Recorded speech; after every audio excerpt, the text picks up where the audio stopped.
Me avisa cuando Sandrita, estemos. esperemos un minutico y ya seguimos.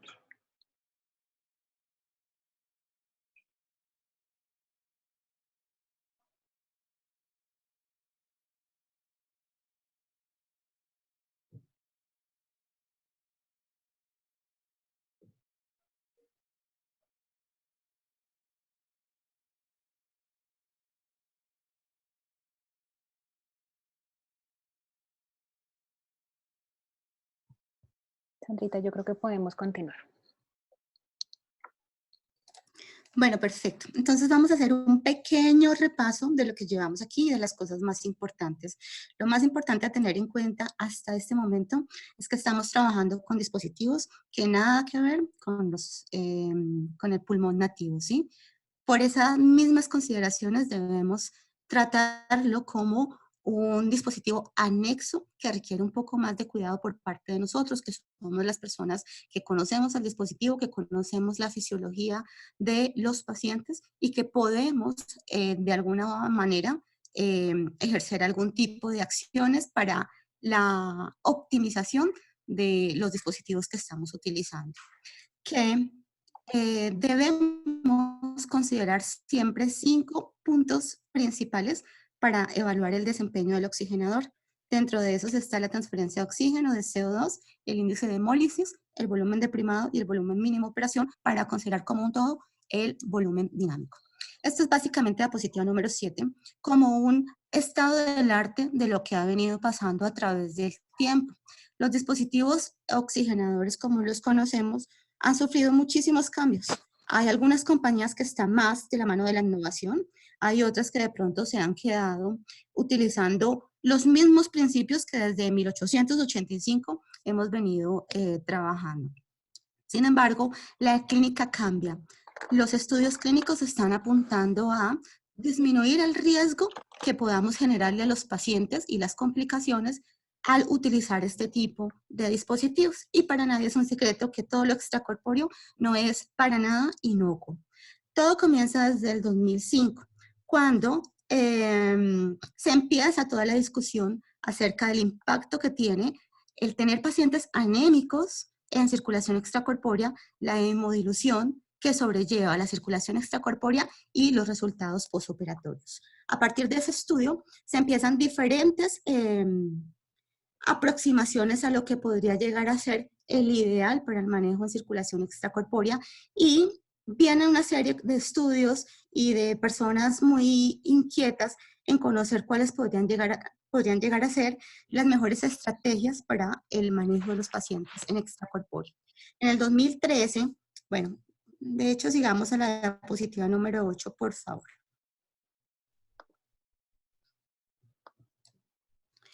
Bueno, básicamente, no sé si lo alcanzan a ver, yo lo había montado, algo muy bonito. Esta diapositiva, quiero que la información quede bastante clara y la puse intencionalmente por lo siguiente. Todos tenemos como objetivo disminuir la hemodilución, es lo que desde el 2005 nos viene recalcando la investigación, la presentación de casos, y muchas veces hemos utilizado los oxigenadores tratando de disminuir la hemodilución. Utilizamos unos oxigenadores que de pronto están como al límite. No lo digo yo, no lo dice la investigación clínica, no lo dicen los reportes del caso. De hecho, y esto es básicamente, esto es un estudio que conseguí que tiene mucho que ver con el manejo off-label de los oxigenadores. Es decir, algunos oxigenadores que se están utilizando por fuera de la indicación. ¿A qué nos referimos? A pacientes que de pronto están muy borderline y nosotros por querer ahorrar algo de primado, manejamos el paciente con un oxigenador muy justo para sus requerimientos y empezamos a ver una serie de efectos adversos presentes en el paciente. O lo peor, muchas veces no los vemos, pero sí los generamos. No sucede, tal parece lo que dice el artículo, no sucede usualmente en pacientes adultos. Sucede más en pacientes pediátricos y en neonatos cuando se quiere ahorrar volumen.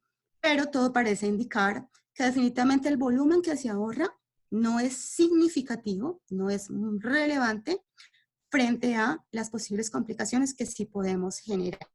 Entonces, esto es como que una cartica que saco dentro de esta presentación, que de pronto podrán ustedes decir en este momento nada que ver, pero al final, cuando empecemos allá a consolidar el mensaje, se van a dar cuenta que de pronto este estudio, que seguramente Carol compartirá con ustedes estas diapositivas, lo pueden buscar, lo pueden referenciar y hace alusión precisamente al muy buen uso de los dispositivos que tenemos a la mano en este momento.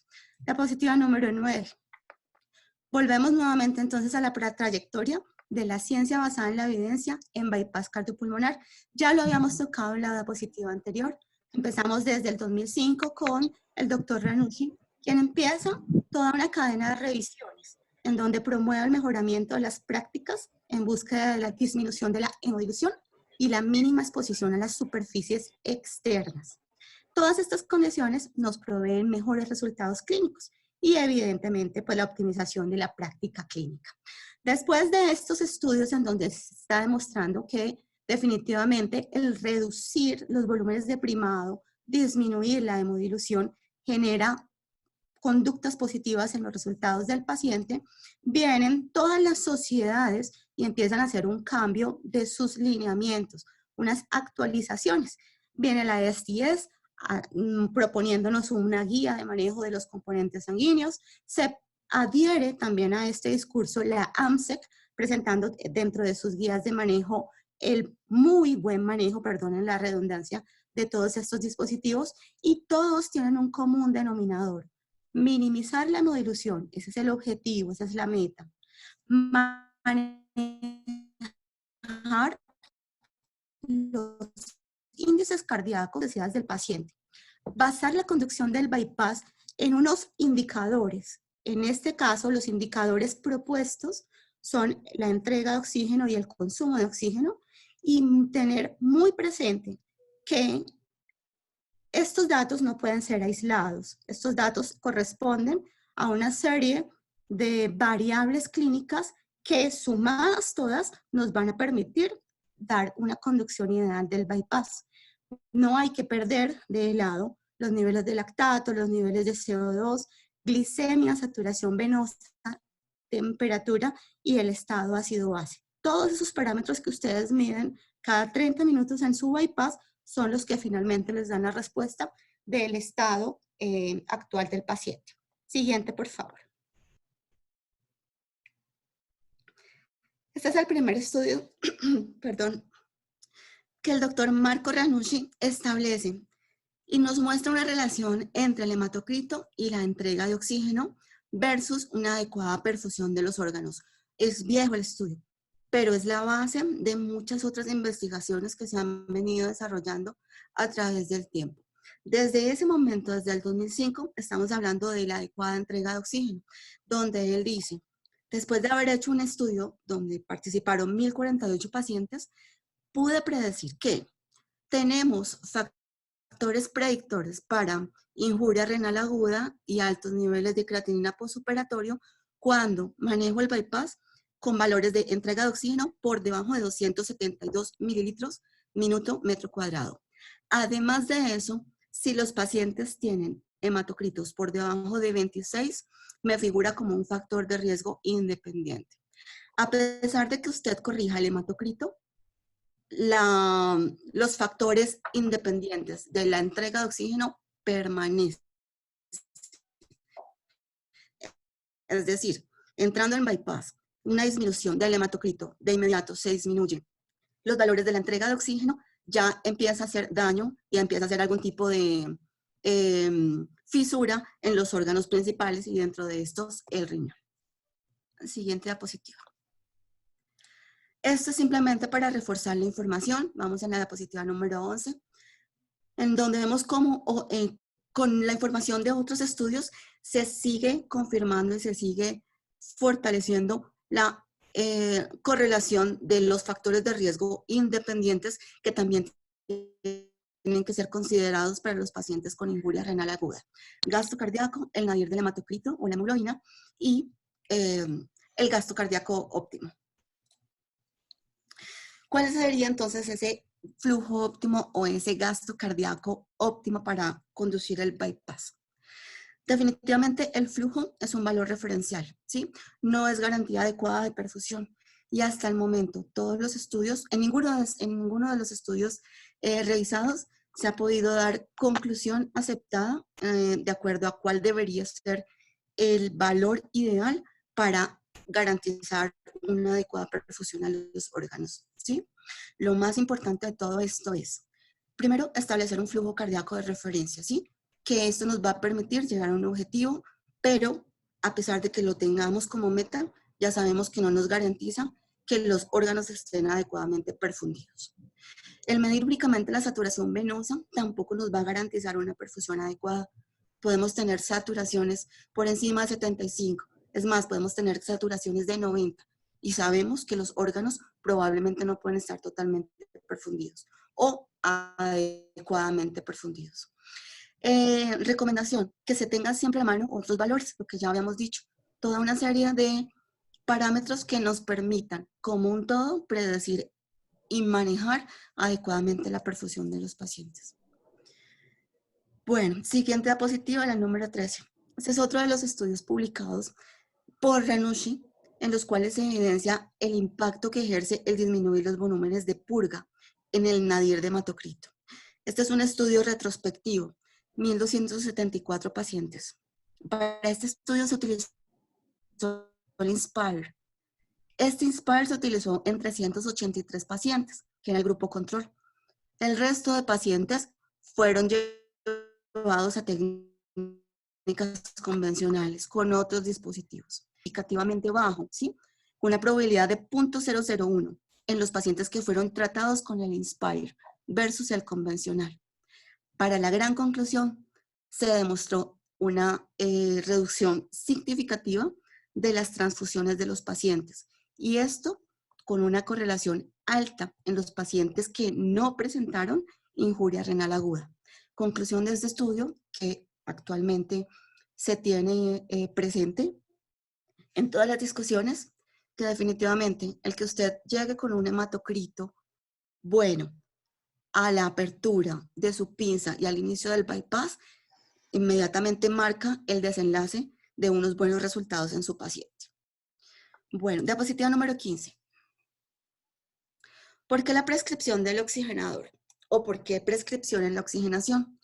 Esto es básicamente toda la recopilación clínica que está soportada por documentos que ya han sido demostrados en un ejercicio clínico y con los cuales nosotros podemos encaminar nuestra práctica para poder hacer una adecuada escogencia de los dispositivos disponibles y que garanticen al paciente unos muy buenos resultados.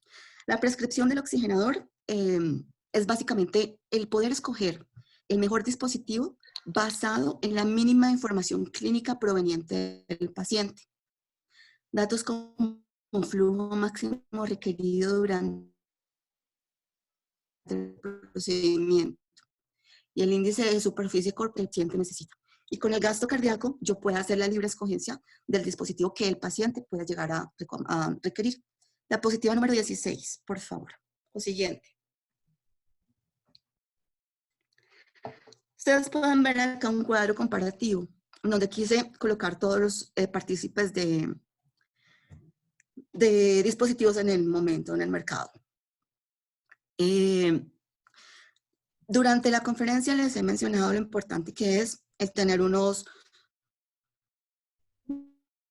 bajos volúmenes de primado, si tenemos buen hematocrito de entrada, estamos garantizando en alta medida el poder tener unas presiones de perfusión adecuadas, una adecuada entrega de oxígeno. En conclusión, muy buenos resultados del paciente. Esta gráfica simplemente está mostrando los volúmenes de primado requeridos por cada uno de los dispositivos que hay en el mercado. Ustedes son libres de escoger cuál es el mejor en términos de volumen de priming dispuesto o ofrecido por las diferentes compañías y a la mano de ustedes. Coincidencialmente, no porque trabaje como para Terumo, hoy estoy como Sandra Saavedra contándoles parte de esta revisión bibliográfica. Coincidencialmente, toda la familia de Terumo aparece con unos volúmenes de primado bajos. Estoy hablando de la última tecnología, Capiox FX Advance. Un volumen de priming para un FX 1530 de 144 mililitros con un mínimo volumen de operación de 170. Versus el Inspire, que no deja de ser muy buen oxigenador, pero tiene unos volúmenes de primado un poco diferentes. Versus Fusion versus Quadrox. Ya ustedes más adelante harán sus cálculos y harán sus mediciones. Esto simplemente para decirles que es un punto muy importante. Si el objetivo de nosotros es preservar niveles de hematocrito y poder manejar diferente el bypass. Hablemos del flujo máximo aportado. Como les dije anteriormente, no hay pruebas de ensayos aleatorizados a gran escala que apoyen una tasa mínima de flujo sanguíneo. Y yo creo que esto también es una discusión que hemos tenido que escuchar por varios años. No hay un índice cardíaco seguro. En algunos pacientes nos funciona el 2.2. Algunos pacientes por sus condiciones fisiológicas, el 3.2 no es suficiente. ¿Sí? Esto depende mucho de la dinámica del paciente y de la misma fisiología que tenga en el momento de su enfermedad. Diapositiva 18. La minimización de los circuitos. Esta diapositiva nos está mostrando parte de un estudio que se desarrolló en la Clínica Mayo en el 2013. ¿Qué hicieron los de la Clínica Mayo? Ellos simplemente cambiaron su protocolo de manejo para los pacientes. Utilizaban un oxigenador X con el cual tenían cierto número de transfusiones por caso. Hicieron cambio de su protocolo, introducen una nueva tecnología, la cual les disminuyó significativamente los volúmenes de primado y pudieron demostrar muy buenos resultados. ¿Cuál es entonces ese protocolo o qué hicieron ellos? Si ustedes miran, básicamente es el poder escoger el oxigenador de acuerdo a los requerimientos del paciente. Le dicen al perfusionista, ubique el índice de superficie corporal, haga la multiplicación para hallar el gasto cardíaco. Con el gasto cardíaco usted puede determinar qué tipo de oxigenador requiere. Si el gasto cardíaco de su paciente es mayor a 3.5, bueno, hagámoslo con 5.5.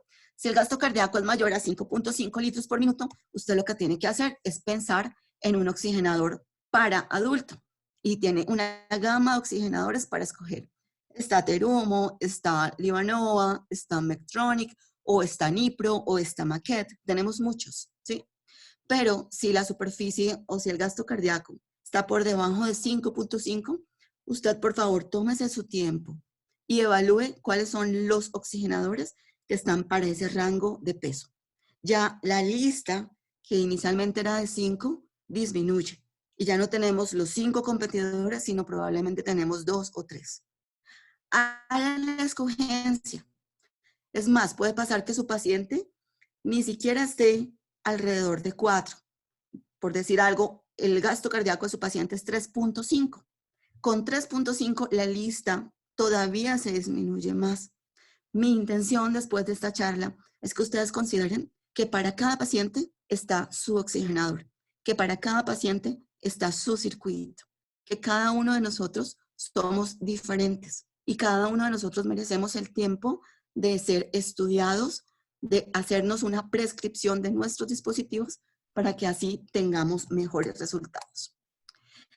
Bueno, diapositiva siguiente, por favor. Esto es básicamente como el resumen de los datos presentados por esta clínica Mayo.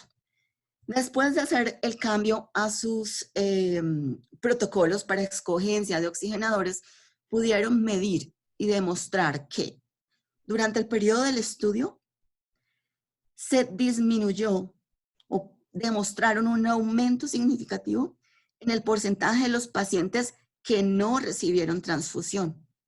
Antes recibían transfusión el 56% de los pacientes que eran llevados a cirugía de circulación extracorpórea. Este porcentaje disminuyó a 49%. Demostraron también que se disminuía el uso de glóbulos rojos de 1.8 unidades a 1.2 por paciente. Esto significó un ahorro en dinero de $765 por paciente. ¿Sí? Se pudo demostrar también un ahorro por promedio por paciente en el subgrupo de los pacientes que fueron evaluados por área de superficie corporal de hasta $803. Esto realmente créanme que es cualquier cantidad de dinero. Y por último, que fue lo que más le impactó a la institución, el poder ahorrar por año $558,450, ¿sí? Para su grupo de los pacientes adultos, los tratados con oxigenadores gratis. La Clínica Mayo en este momento está utilizando en la totalidad Capiox FX. Perdón la propaganda, pero son datos y hay que mostrarlos. En este momento y desde el 2013 han venido introduciendo toda la gama de oxigenadores porque han podido demostrar en las instituciones que realmente el utilizar oxigenadores de menor tamaño con una reducción significativa en la hemodilución impacta positivamente en el manejo de sus pacientes. Siguiente diapositiva, creo que ya estamos terminando.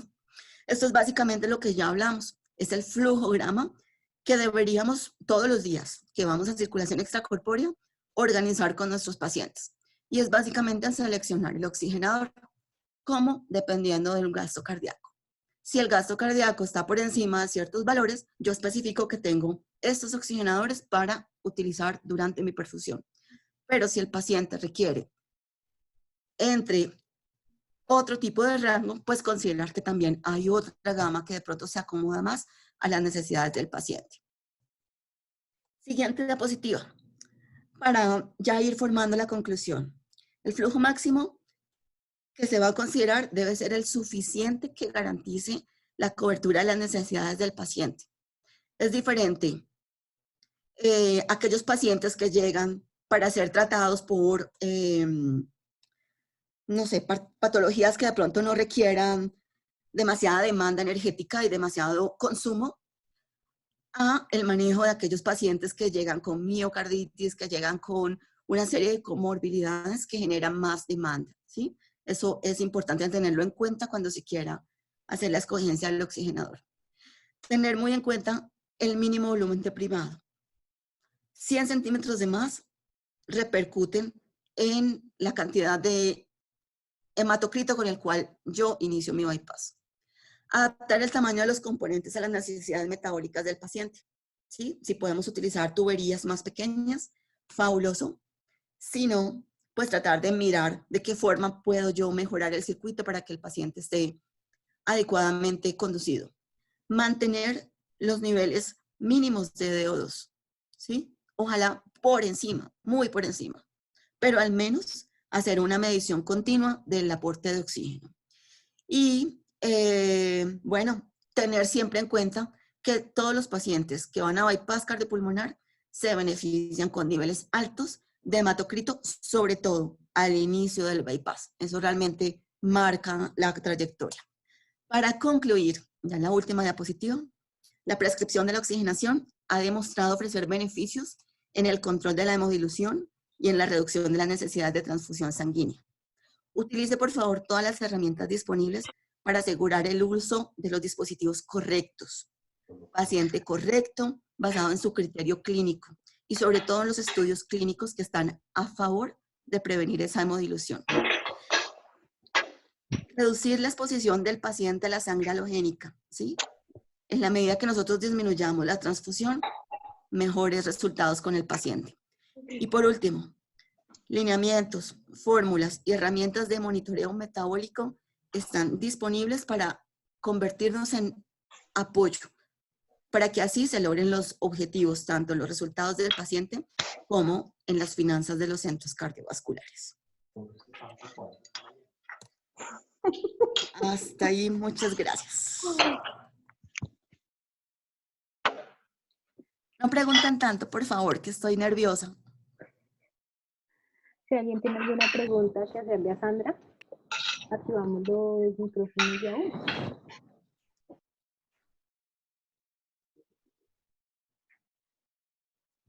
Bueno, entonces voy a empezar yo. Yo sí tengo una pregunta, Sandra. ¿Cuáles podrían ser las 5 cosas que tú determinarías para poder hacer la prescripción de un oxigenador? Bueno, no sé si alcancen 5, no sé si alcancen a hacer 5 cosas, pero definitivamente el consejo, y ni siquiera es un consejo, es simplemente la replicación de la información, es primero hacer los cálculos del gasto cardíaco que en condiciones ideales merece el paciente, ¿sí? Y eso se determina conociendo la historia clínica, conociendo las comorbilidades, conociendo el procedimiento y conociendo ya con la experiencia que ustedes tienen como la dinámica del procedimiento al cual el paciente va a ser sometido. Una vez nosotros definamos esto, ya tenemos básicamente como el 50% del proceso hecho. Una vez definido el gasto cardíaco, es simplemente pensar en qué tanto yo quiero impactar en la hemodilución del paciente. Y vuelvo y digo, y perdonen si soy un poco cansona con el mensaje, pero tenemos una gama enorme de dispositivos. Ustedes pueden hacer la escogencia, ¿sí? Están en facultades de decir, quiero purgar el dispositivo ahorrándome 50 centímetros o definitivamente el tema de hemodilución no va conmigo, ¿sí? Aquí tenemos varios dispositivos, unos purgando con más cantidad que otros, pero definitivamente, si tengo yo la posibilidad de trabajar con la mínima hemodilución, es conveniente hacerlo. Después de entonces, recapitulando, gasto cardíaco, hemodilución, me voy a las necesidades ya per se del procedimiento versus las necesidades del paciente. Es importante también ofrecerle un área de superficie que sea adecuada para la transferencia, ¿sí? Vuelvo y digo, no me voy ni por lo más bajito, pero tampoco por el exceso.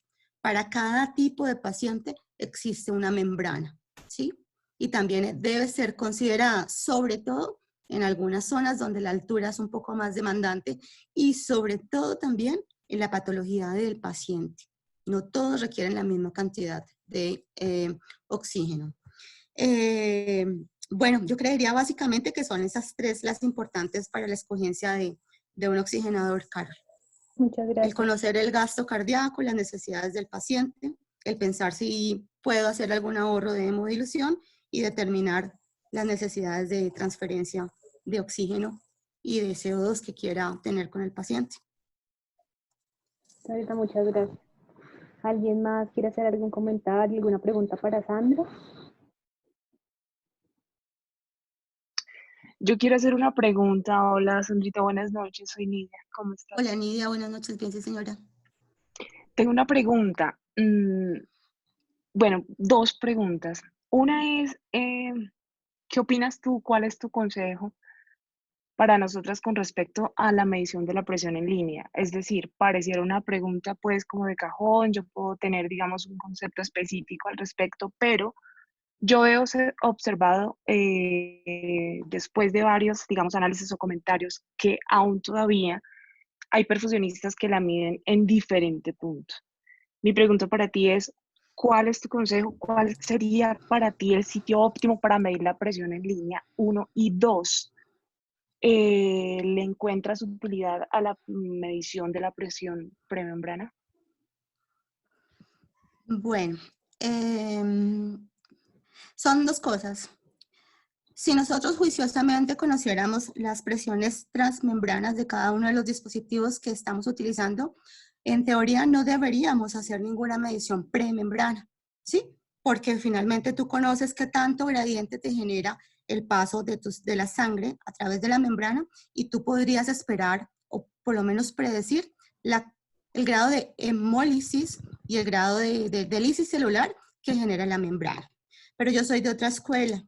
En la escuela nos enseñaron que tú deberías conocer absolutamente todos los cambios que se generan en tu circuito para poder generar ciertas acciones cuando algo se sale de la normalidad.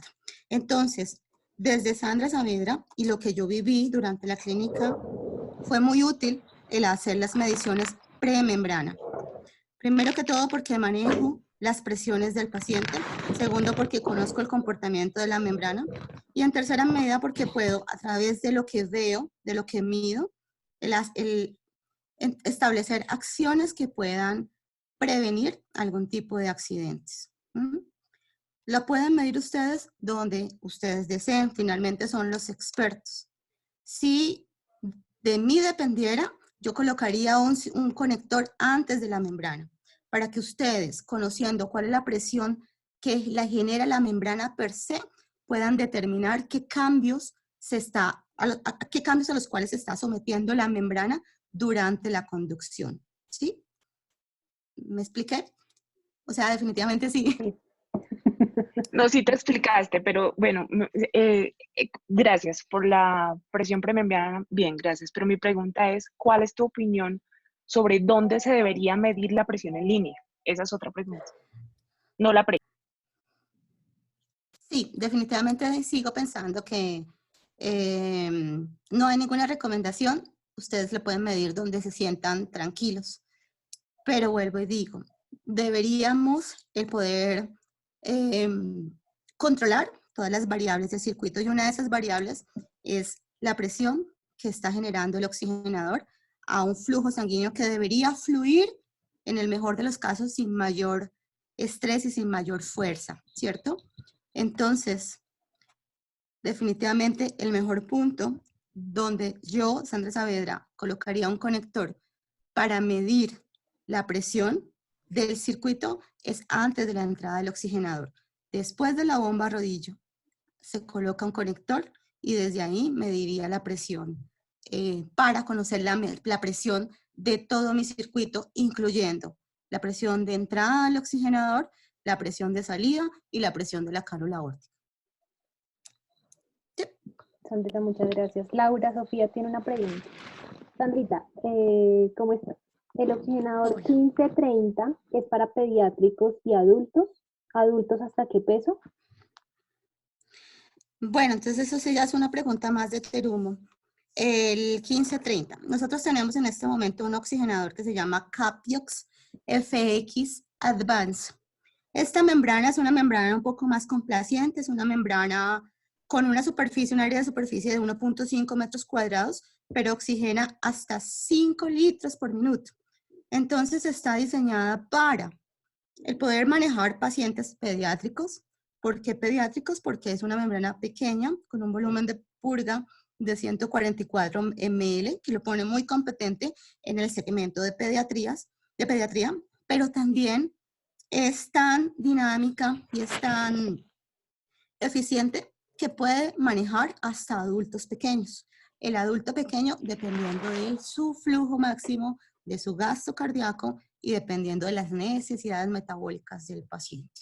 Entonces, sí, es un oxigenador bastante flexible que, dependiendo pues, del paciente, puede ser manejado pediatría o adultos pequeños. Sandrita, muchas gracias. ¿Alguien tiene alguna otra pregunta o comentario?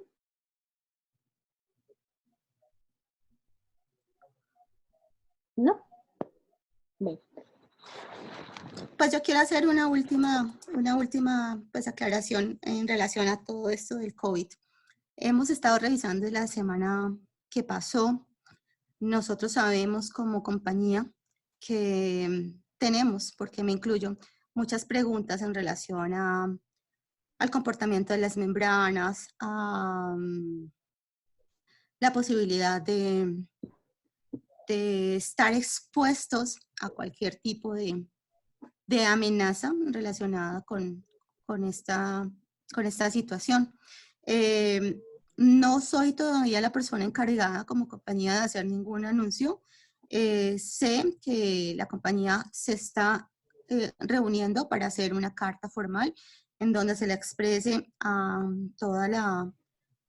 a los perfusionistas como de la parte de tranquilidad en relación al funcionamiento de las membranas. Lo hemos venido escuchando desde la semana pasada. No hay posibilidad de que por vía sanguínea haya algún tipo de contagio, a menos pues que los tubos o la fibra esté presentando algún tipo de alteración. Conocen la calidad de Terumo, no es usual que tengamos este tipo de complaints y por esa razón, pues nuevamente, muy personal, porque no soy todavía la persona encargada para, esto sí es muy de Sandra Saavedra, decirles que sin bajar la guardia, ustedes como perfusionistas, tener la confianza en los dispositivos que han venido utilizando desde hace mucho tiempo. Ustedes están utilizando dispositivos que no son nuevos en el mercado. Todas las compañías tenemos ya historia y muy pocas veces el que falla es el dispositivo, ¿sí? Entonces, siéntanse tranquilos todos con los dispositivos que están usando. Sí extremen sus cuidados porque son la cara que les está poniendo el pecho a esta situación. Por favor, cuídense mucho, protéjanse con lo que tienen y ojalá con más. Pero también siéntanse tranquilos con lo que están utilizando en este momento, porque todas las compañías hemos venido trabajando de la mano con ustedes y lo hemos hecho bien hasta el momento. Y por nada del mundo los vamos a dejar expuestos a cualquier situación. Entonces, un poco de tranquilidad. Sé que seguramente no son las palabras que quisieran, pero bueno, pues eso. Y agradecerles por el tiempo, por estas 2 sesiones de conferencia, por la atención que me han otorgado. Rita, muchas gracias a ti por haber compartido con nosotros este espacio. Niños, muchas gracias a todos por acompañarnos una vez más en esta sesión académica de Rompiendo Fronteras. Nos vamos a dejar descansar este fin de semana para que descansen, todas las cositas que tengan que hacer o planear. Y nos encontramos el lunes de la próxima semana a las 5 de la tarde. Muchísimas gracias a ustedes por haber participado y nos encontramos el lunes. Gracias, Sandrita. Feliz tarde. Gracias, Adri. Chao. A todos un besito. Chao, chao. Chao, gracias. Una feliz Semana Santa y unas felices Pascuas. Para todos también. Muchas gracias. Bueno, gracias, chao, que estén bien, se cuidan.